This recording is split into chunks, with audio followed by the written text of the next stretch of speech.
يا حبايبي عاملين ايه؟ يا رب تكونوا بخير وفي احسن حال.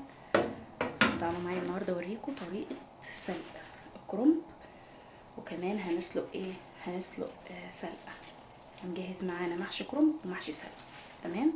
ده شكله يا جماعه محشي السلق. خلاص كده شكل الورقه بيبقى بالشكل ده. ده سلق بيطلع طبيعي يا جماعه في الارض، يعني بيطلع طبيعي من غير اي حاجه. تمام؟ ده من خيرات ربنا الحمد لله.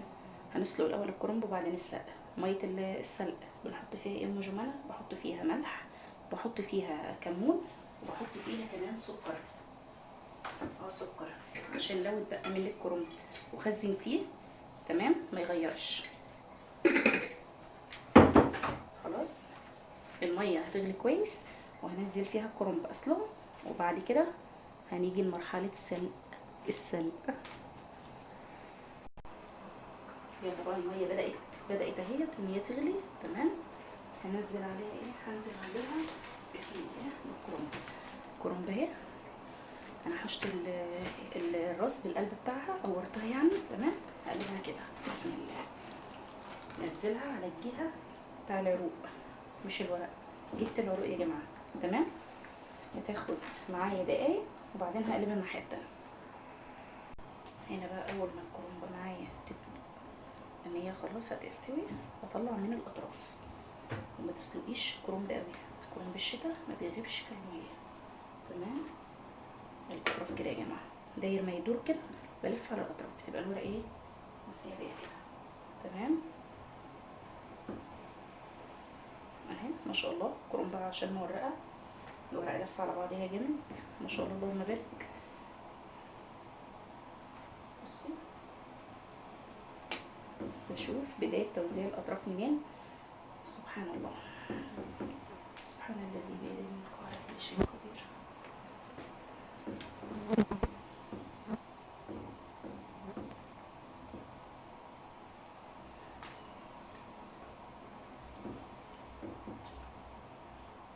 كملي كده، تفضلي تكملي كده لحد ما ايه الورق كله يستوي معاكي. تمام؟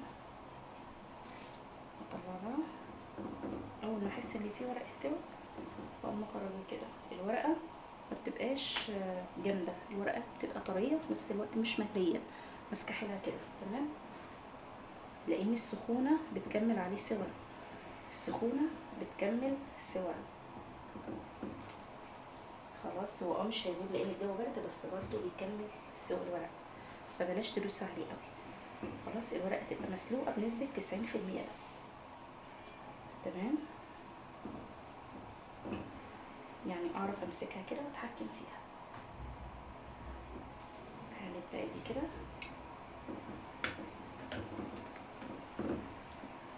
بسم الله الرحمن الرحيم. بسم الله كده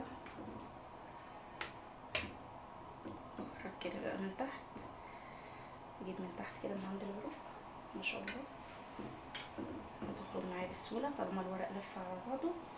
حاولي تقلبيها بس يكون الايه العروق من تحت كده تكون ايه استوت معاكي. تمام؟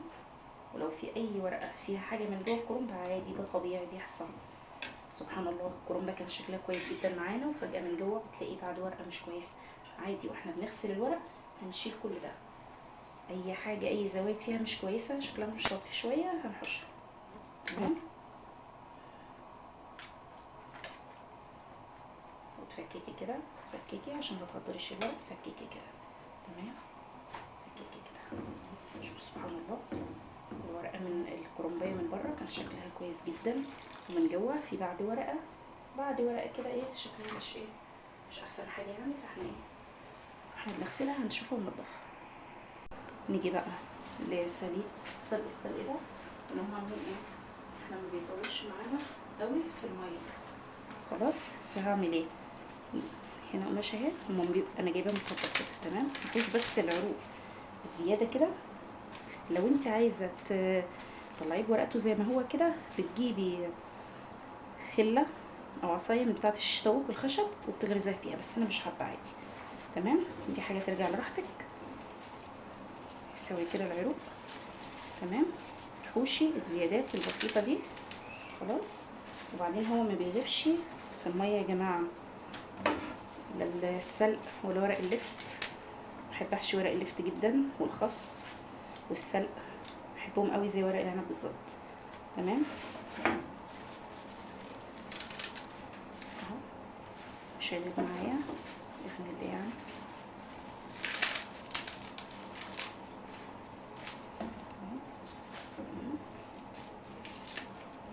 بس كده خلاص خلصنا. احنا دايما انا دايما اصلا ببقى منضفه قبلها، بس الزياده دي حبيت اوريها لكم بس. تمام على طول كده تقلب الناحيه التانيه، ما بيغيبش، يا دوبك بيبدا يطرى في الميه وبعد كده بخرجه. تمام على طول ما بياخدش وقت.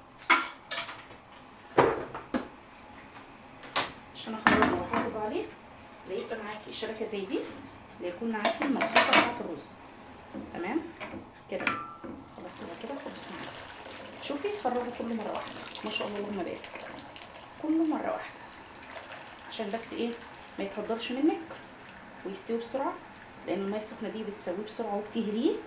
فخلاص كده دقيقه واحده بالظبط كده في قلب الميه، لان الميه اوريدي سخنه مغليه، فهو ما بياخدش وقت، ما بياخدش وقت. خلاص يا حبايبي، فرديه بقى على صينيه كده يبرد، على مغسل كرنب يكون برد معايا واقوم رايحه غسلاه. تمام يبرد بس دقايق كده. اشوف منظره ده، بيبقى منظره بعد السلق. خلاص في اي ميه ولا اي حاجه بتنزلها كده، بس ما فيش، احنا مصفينه كويس. خلاص كده. ودي كانت طريقه سلق الكرنب وسلق اي ورق اخضر، ورق لفت، ورق سلق، ورق خس، بيبقى بنفس الطريقه. ورق العنب برضو، بس ورق العنب بينضاف له ليمون في الميه. تمام ما بنحطش كمون، بنحط ليمون يا جماعه. خلاص. ورقه السلق معايا بقى لو كبيره يا ام جمانه، عشان برضو الناس اللي بتبقى عايزه يعني تستفاد من كل حاجه. ورقه السلق دي معايا كبيره ما شاء الله اللهم بارك، سبحان الله. الورقه كده كبيره اهي. تمام بتقسميها من هنا كده. شوفي دي بدايه الراس بتاعه الورقه، سبحان الله. بمشي من عند الخيط بتاعها كده بكل سهوله. تمام اتقسمت ل2، اقوم جايبه دي واقوم قسمها برضو ايه 2. شوفي الورقه اتقسم معايا بصعوبه شويه، يعني ايه مش سهله. عشان ايه؟ عشان انا مدوستش عليها في السلق، عشان اعرف اتحكم فيها. تمام وبحوش العرق التاني ده كده، بحوشه بالراحه. تمام سهل جدا ان هو يتحاش، بس بالراحه عشان ايه ما تخسريش الورقه، عشان لو زودتي قوي هتقطعي الورقه. اهو خلاص كده الورقه بقت معايا النص التاني اهو. خلاص هقسمه برضو نفس الموقف بتاع التاني اهو، نفس الموضوع اهو. سهل جدا وبسيط. خلاص وما شاء الله يعني ما شاء الله بيعمل كميه كويسه، كميه وفيره. انا جايبه دولت ب10 جنيه، 4 حزم من السلق ب10 جنيه. شوفي الورقه اهي قد صباع الكرنب، قد ورقه الكرنب اللي احنا بنقطعها كده يا جماعه، بتبقى متساويه وبتبقى شكلها جميل جدا وما شاء الله فوائدها حلوه. واي حاجه من مخلوقات ربنا يا جماعه اللي بتطلع طبيعي دي حلوه جدا، وبتبقى يعني بصي مفيش حاجه بتبقى مش كويسه. الحمد لله ربنا خلق لنا كل حاجه حلوه، نعم ربنا كلها كويسه الحمد لله، اللهم لك الحمد. طب ديت لو الحجم الوسط ده اعمل فيه ايه يا مجمنه؟ طب انا مش عايزه اقسمها، هعمل فيها ايه؟ ممكن تقسميها بالعرض كده. تمام كده بقت معايا ورقه تانية اهي بالعرض لو هي مش كبيره قوي. خلاص وباجي عند ده كده وبعمله كده بالسكينه. لحظه كده معايا، باجي عند دي كده العنقود، بشيل اللي هو في ايه في الظهر ده كده اهو، بشيله كده، بمشي عليه السكينه بالراحه وبشيله. بتيجي من عند الاطراف كده الزوايا وبتشدي بالراحه كده، بس بالراحه. تمام وبيتحشى كده، بيتحشى عكس عكس بقى. اي زوايد بتحشيها كده تبقى الورقه معاك كده بعد ما بتتغسل كويس، بتلف كده بقى.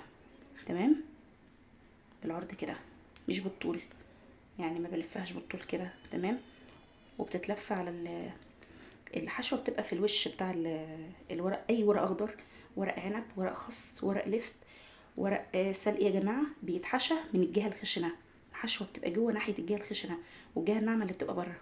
تمام دي برضو معلومه اهي للبنات اللي لسه بادئه. تمام اي حاجه تانية انتوا محتاجين تعرفوها خلاص اكتبوا لي ولو وصلتوا لحد هنا معايا ما تنسوش تدعموني باللايك، فضلا وليس امرا. ادعموني باللايك والاشتراك، ودوسوا على زر الكل يوصلكم كل جديد. وهي دي كانت حلقتي النهارده، بسيطه وسهله للي لسه مبتدئين خلاص. وطرق المحشي انا وريتها لكم كتير قبل كده، ولو عايزينها تاني وحابينها تاني انا تحت امركم، اكتبوا لي وانا هعملها لكم باذن الله. تمام، مع السلامه.